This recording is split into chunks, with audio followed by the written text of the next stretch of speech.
So you've just received your brand new Goldman Sachs credit card. Let's get it activated and ready for action.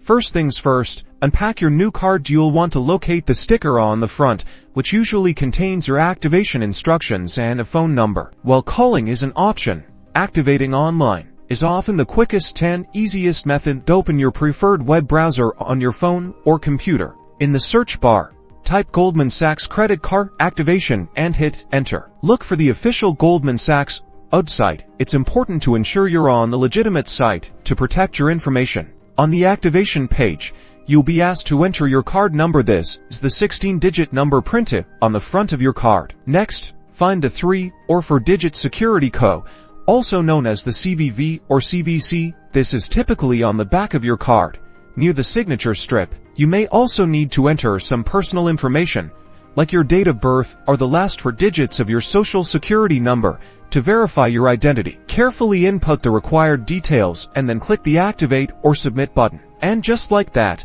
your Goldman Sachs card should be successfully activated. You can now start enjoying its benefits. Troubleshooting tip: if you encounter any issues, double-check that all information was entered accurately, or try a different web browser if problems persist. The activation phone number on your card sticker is your next best step. Congratulations, your Goldman Sachs credit card is all set to go.